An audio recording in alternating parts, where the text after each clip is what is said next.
right, if you are homeschooling, you should pick up your last test answers and make corrections and get it to me the next day after you pick it up.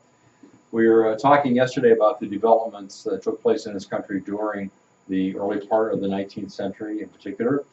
The last thing we looked at was Eli Whitney's development of interchangeable parts. Here's an example of the different parts of a gun.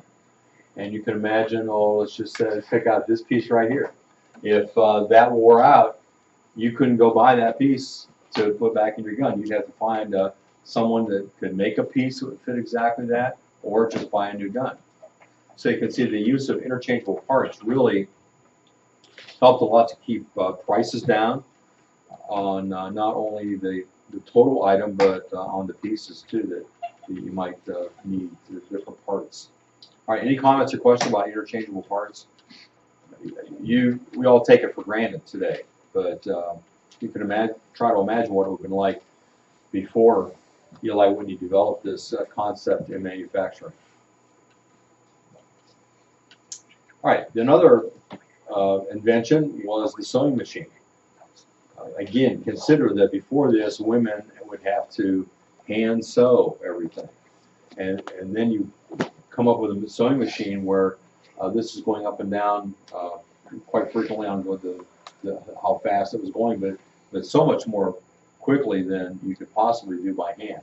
Does anyone know the name of the guy who is given credit at least for developing the sewing machine? Elias Howe, H-O-W-E. And this is his sewing machine in 1844. Eventually he's developed into having, this one he had to do, I think they had to maybe do this by hand to keep it going. Eventually what's called a treadmill, not treadmill, a treadle machine where there would be like a large foot pedal on the bottom, and you keep that going, keep moving your feet with that, and that keeps the sewing machine going. Have you ever seen one of those? Sometimes people have them around their houses. It's just a decoration. One, I was growing up, there was one in my bedroom that my dad would use once in a while to sew something before they bought an electric one. Okay, so it's still around. Okay, any comments on sewing machine? Again, how it makes things much more productive, makes it easier for families, for mothers especially, to repair, to make clothing. Okay, the next item is the pistol, the Colt pistol. Remember before this, you know how musket guns were loaded. Pistols were the same way. You could only load one shot in there at a time.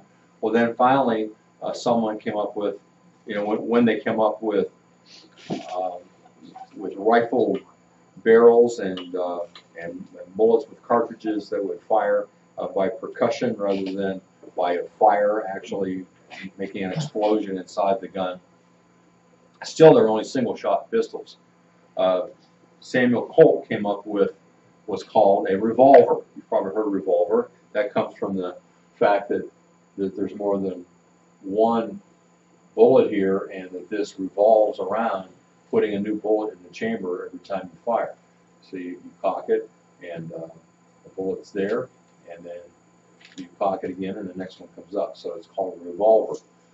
It's .45 caliber. That's the size of the bullet, and so it was called a Colt 45. He developed this for the Army, as you can see, and see the price was, looks like $20. They used commas for periods back then when it came to money, which was kind of expensive for back then. One of the things that Confederate soldiers during the war tried to do, if they killed or captured an officer of the Union, they would definitely get their pistol, because they had the newer ones. And then, of course, it became really famous in the West in the late 19th century, as you've got all the guys out there with their Colt 45s in their holster. So you've all seen Westerns with that. Any questions about Samuel Colt? Okay, another development is making steel. And this process for making steel was, well, Henry Bessemer is given credit for inventing it. There were several people working on it at the same time. With so many of these inventions, sewing machine and other ones we'll look at, there were a number of people working on the same thing at the same time. And maybe one person even developed before another, but it's whoever got to the patent office first. They was given credit for inventing it. Or sometimes something would be invented in England and the idea is brought over to America and someone invented it here. But Henry Bessemer is given credit. He came up with a process for making steel stronger by removing impurities. And this is a diagram of how he did it, using air to blow out the gases and so on. He had such an effect on the steel industry that we even have a little town over in Pennsylvania, just over the line, called Bessemer, Pennsylvania, named after him. And you find other towns, like there's one in Alabama named Bessemer as well. All right, any comments or questions about Bessemer? For some reason, your book doesn't really talk. I'm not sure if they even mention him, but they might mention him, but don't say much about him. Okay, next is a guy who came up with this innovation in a plow by putting a steel tip on it. Because if you remember, if it's wooden, it's going to break very easily in the soil. They started putting an iron tip on it, but the iron sometimes would break or rust as well. So steel was much better. And the guy that invented it was named John Deere. You heard of John Deere? How many of you have a John Deere? Yeah, I have a John Deere, a lawn tractor that I bought in, let's see, what was it, 1986, I think. Still runs like a deer. Yeah, I'd had a few repairs now and again to different things, but it's been pretty good. So that's a long time for a lawn tractor. But he didn't invent that. But he did invent this plow, and then that developed into other things. So that today, of course, they manufacture all kinds of farm and lawn equipment. John Deere was a follower of Christ, a committed Christian who contributed much to Christian organizations as well. All right, any questions or comments about John Deere? That's how he started. Next we have Cyrus McCormick, who invented a reaper. If you can harvest your crops more quickly, you can grow more. And this is what the reaper enabled them to do. Horse-drawn, of course, and it's a way to cut the stalks. Instead of doing it by hand, you do it by machine. And these machines make work more efficient. John McCormick invented this, and then that's the one model in 1847. Here's another look, another model. Cyrus McCormick was a committed Christian. He gave a lot of money to Dwight Moody and his school. Also used his money to found a seminary in the Chicago area named after him, McCormick Theological Seminary. Unfortunately, McCormick has become very liberal, so Cyrus would not be happy about the direction that they've taken. Of course, during this time we have the booming industry of cotton, growing cotton in the South. Tobacco had been, remember, the cash crop of the South, but what invention made cotton more productive? Right, and that's a picture of it right here. So you put the cotton in, you crank the wheel, and it takes out the seed, and you have cotton without the seed, and then you can make it into cloth. Another advancement in transportation is the steamboat. Robert Fulton is given credit for inventing the steamboat. Again, there are other people that probably had invented it before him, but he's the one that gained access to the Hudson River and to transporting goods. Here's his first steamboat called the Clermont. So there's an engine down here running on using coal, I think, maybe wood, to produce steam, and that turns the wheel. Notice they also have sails on it just in case the machine breaks down. Any comments or questions about Fulton's steamboat? Do you remember maybe when you're in elementary school reading about what they called his steamboat? That's the name of it, the Claremont, but what do people call it? Fulton's Folly, because they thought it wouldn't work. What really helped Fulton was the fact that he got the state government of New York to give him a monopoly on the Hudson River. And so other steamboat companies that were starting up weren't allowed to trade. We talked before about the roads. Here is a continuation of the national road that we saw beginning here in Baltimore, and then continuing on through Wheeling, Columbus, Springfield, Indianapolis, and then eventually out to St. Louis. We have this Lancaster Turnpike as well. By the way, just so that you don't appear ignorant when you're in different places, in Ohio we have a town spelled that way that's pronounced Lancaster. But when you go to Pennsylvania, you don't pronounce it that way. You pronounce it Lancaster. All right, so there's a little bit different pronunciation. You'll notice right away if you're saying it wrong. All right, so here's the main road. Interstate 70 today runs along there. Now, initial road building took a lot of different forms. You read about some of that in your book. Here's plank road. So it's cutting boards out of logs and then just laying it down. You can see where this might not be all that great. As you're going along in a wagon, that would be pretty bumpy. Going along on a horse, I'm not sure if you might be better off one running along the side. But it at least kept you from getting stuck in the mud. So those are plank roads. Actually, see, that's a plank road. This would probably be more likely called a corduroy road because they didn't flatten the piece of wood. They just put logs there. And maybe if you have corduroy pants, it's the same idea. It's like little rolls. So I think these might be sure. All right, next we have the canal, the Erie Canal from Albany all the way over to Buffalo. So they had to dig all this out and then flood with water. Notice there's some side canals that go off from time to time as well. Here's a painting of the Erie Canal.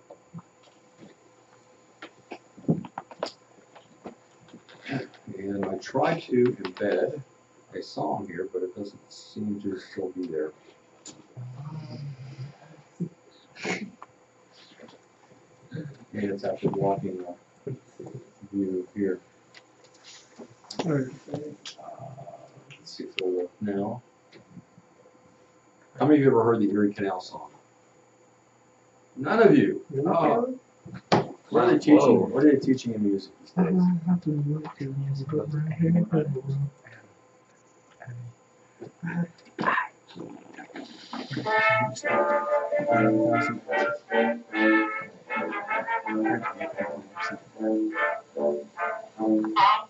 old mule and her name is Sal. 15 years on the Erie Canal. She's a good old worker and a good old pal. 15 years on the Erie Canal. The reason it's saying 15 miles because when I learned it as a kid, it was 15 miles on the Erie Canal.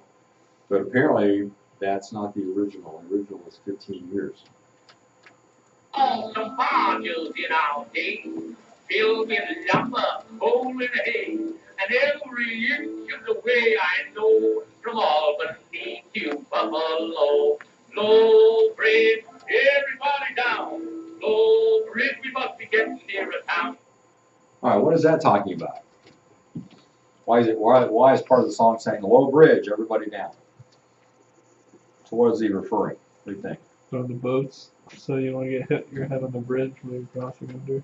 Yeah, exactly. Because if you're in one of these barges going along, you're not always watching. You know, you're using a pole to help pull it along, whatever.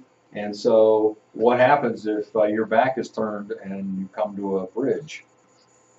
You get knocked in the head. Maybe get knocked off the boat. So somebody else and anybody on the boat, if they saw a bridge coming up, they'd yell out, "Low bridge, everybody down!" And where would you find a bridge? Well, when you're coming to a town, is when you'd have a bridge. If you're out in the middle of nowhere, there's no bridges. You can always tell your neighbor, you can always tell your pal, if he's ever navigated on the Erie Canal. We'd better look around for a job, old gal. 15 years on the Erie Canal. You bet your life I wouldn't part with Sam. 15 years on the Erie Canal. Get up there, gal, we passed that lock. We'll make Rome for 6 o'clock. So one more trip and then we'll go right straight back to Buffalo. Low bridge, everybody down. Low bridge, you got the finest view of town. Once a man named Mike McGinty tried to pull it over down. Now he's way down at the bottom of the Erie Canal. Oh, where would I be if I lost my pal? 15 years on the Erie Canal. Oh, I'd like to see the mule as good as Sal. 15 years on the Erie Canal. A friend of mine once got a saw. Now he's got a broken jaw. 'Cause she let fly with her iron toe and kicked him into Buffalo. No bridge, everybody down. No bridge, you got the finest view of town. If you're looking around for trouble, better stay away from Sal. She's the only fighting donkey on the Erie Canal. I don't have to call when I want my Sal. 15 years on the Erie Canal. She drops from her stall like a good old gal. 15 years on the Erie Canal. I eat my meals with Sally Day. I eat beef and she eats hay. She ain't so slow if you want to know. She puts the bluff in Buffalo. No bridge, everybody down. No bridge, you got to find a view of town. Needs a bale of hay for dinner and on top of that for sale. Sure, I need to drink up all the water in the Erie Canal.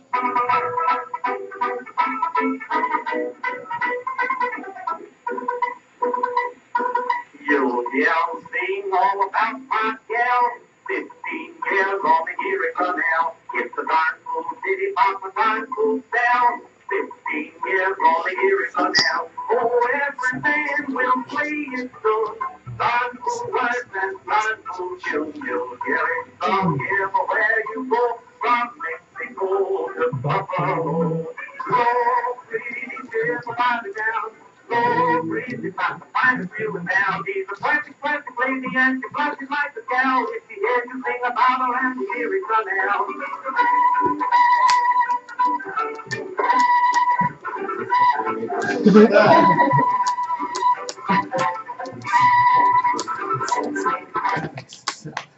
All right. So catchy tune, huh? Did you notice? I want to go back. Let's see if we can go back. Okay,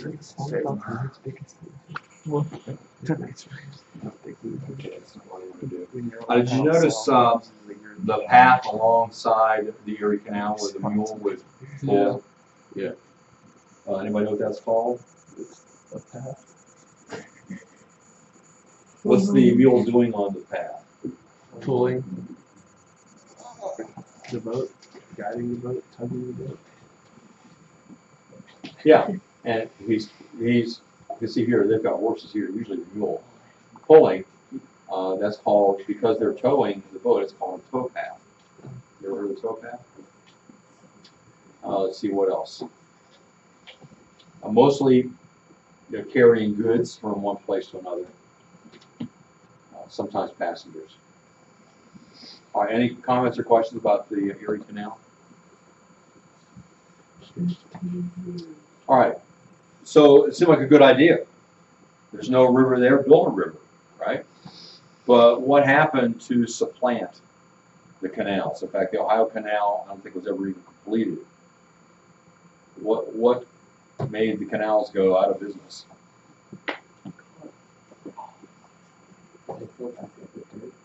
No? Railroad? The railroad. Why? Because you didn't have to fill it up with water. You could build a railroad anywhere. And this is one of the first railroads. This is the very first railroad company that was started was the B&O. What does B&O stand for? Because it goes from Baltimore to Ohio. Baltimore, Ohio. At one time, well, this is this interesting. And of course, you got a steam. This is the original steam engine. You know, not much to it. You can see here's an engine, and here's the smokestack, and the smoke comes out. And look at the passenger cars. What are these? Double deckers. Yeah, but where did Horse they get carriages. these?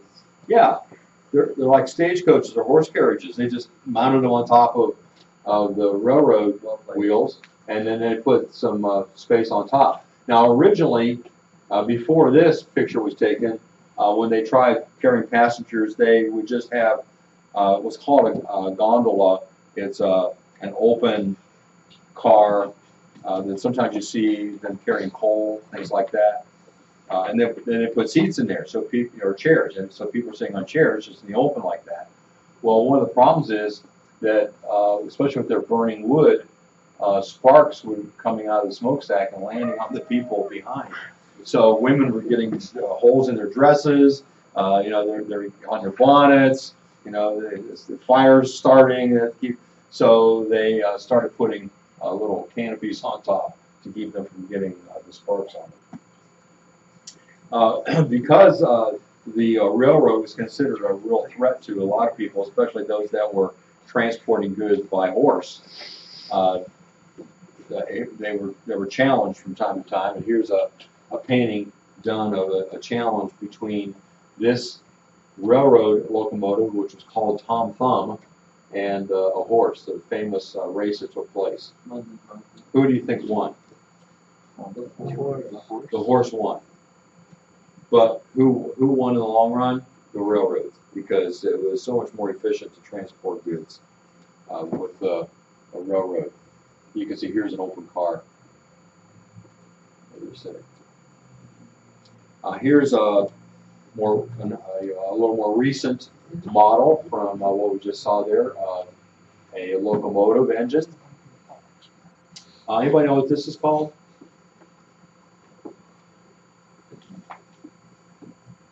It's called a cow catcher. What does it mean? Doesn't mean this. What is a cow catcher? Lahana?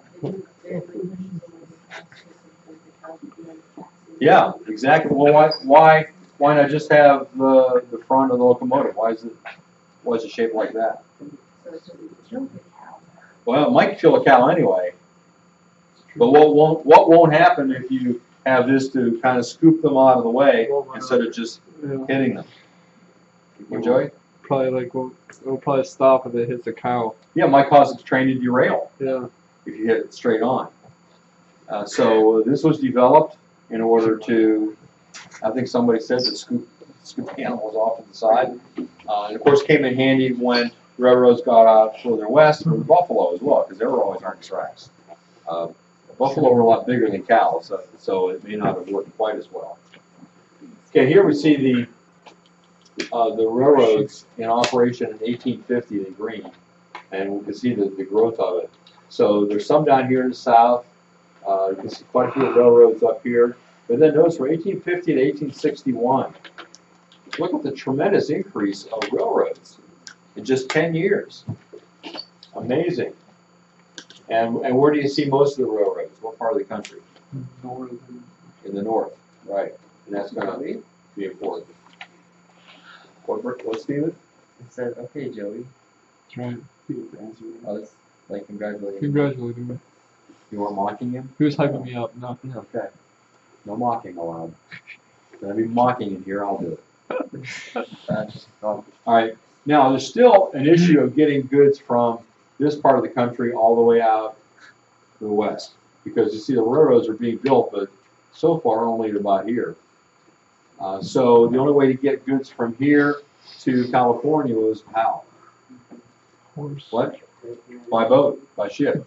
But in order to do that, you had to, of course, you're starting here in New York, Philadelphia, or whatever, along here, and you've got to go down, and then how do you get from there to California?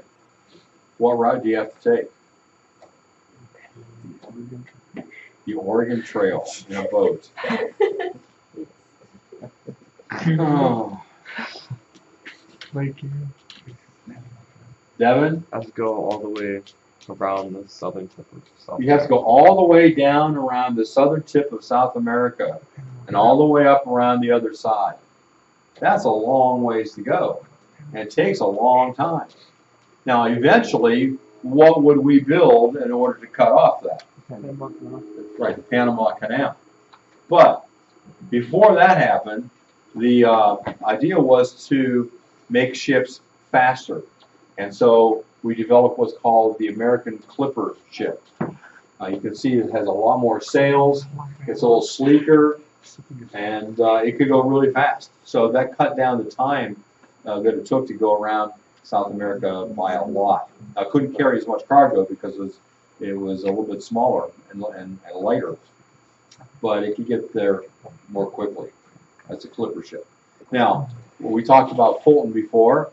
That also, the invention of the steam ship also had an impact on ocean-going vessels, and so we have this mail ship out in the Pacific that you see has a wheel, has steam powered, also has the availability of sails if they need it. And you can tell why they would not be using sails at this point. What do you see in the picture that tells you why they wouldn't be using sails? Why they're using the steam power? Okay, The wind's blowing against them. very good. See that? The wind's blowing that way. All right. By the way, sometimes I've seen pictures of sailing ships with their sails up, and they'll show the sails, billowing. The wind is blowing the sails, but then they'll have a flag on the ship, and the flag is blowing that way, as if the movement of the ship would make the flag go the opposite way. No, it's going to go the same way as the wind's blowing. Another means of communication was developed in order to try to meet the demand for people sending letters or packages, small packages from the east out west. And that was through the Pony Express. Everybody's heard of the Pony Express, right? There's been lots of movies made and TV shows based on the Pony Express. I find the advertising very interesting in trying to get people to come ride for them. Notice what it says. This is what they want. Young, skinny, wiry fellows, not over 18, must be expert riders willing to risk death daily. Orphans preferred. Think about it. Why would they prefer orphans? You're expendable. Yeah. If you're risking death daily, you don't want people that someone's going to miss. Interesting, huh? Wage is $25 a week, and they go from St. Joseph to California in 10 days or less. So they're riding hard. Here's the route of where they would go. And you've seen the story. So they're riding right into a station, just get off one horse, get on another, and take off again. Have a fresh horse to keep going. It wasn't going at a slow trot. They were going fast to get the mail there quickly. Here's a painting someone did showing some of the danger that they encountered as they were riding along with their mail. Now, the Pony Express only lasted about a year and a half. Seemed like a really good idea. What caused the demise of the Pony Express? The railroad. Not the railroad. It's a good guess. The railroad caused the demise of the canal, so let's not give them more credit than they deserve. The Indians. Well, it was just because railroad carries a lot of freight, carries a lot of big stuff, but this is mostly mail. This is mostly people communicating individually to one another. So what are you going to say? I said the Indians. No, they're willing to risk death. The telegraph? Yes, the telegraph. Because now you can send a message without anybody going anywhere. of course, you got to string up the wires first, but the telegraph. And who invented the telegraph? Oh, come on, you know this, don't you? What? Or something Morse. Yeah. Morse is his last name. Samuel F.B. Morse. And the means of communication you've heard of, Morse code, Oh, yeah. right? And it comes from tapping that. It creates an electrical charge, or allows electrical charge to go through, and then on the other end he's receiving that, and through dots and dashes you are able to communicate. Telegraph lines were established all over the country, and especially railroad stations. Even when I was a kid, my dad worked for the railroad, and they still used a telegraph back in the 50s to communicate between railroad stations. So he had to know Morse code. Now there is some Morse code that everyone should know, because you never know when you might need to communicate with. If you're in trouble, you need to communicate with somebody by use of Morse code. There's a simple code for I'm in trouble. What's the universal sign that you're in trouble? SOS. SOS. Okay. How many of you know the Morse code for SOS? Only one person.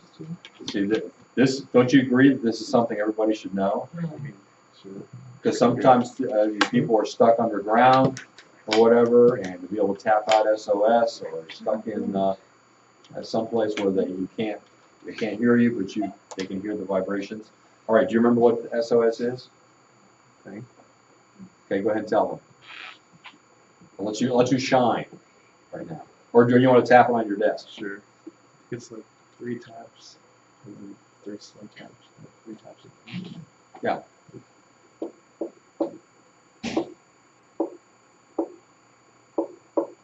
That's it, exactly. So 3 dots, 3 dashes, which are longer, and then 3 dots again.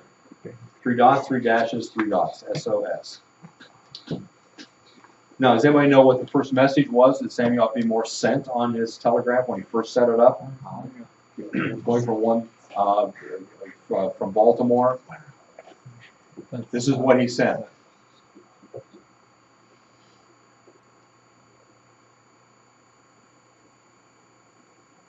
What hath God wrought?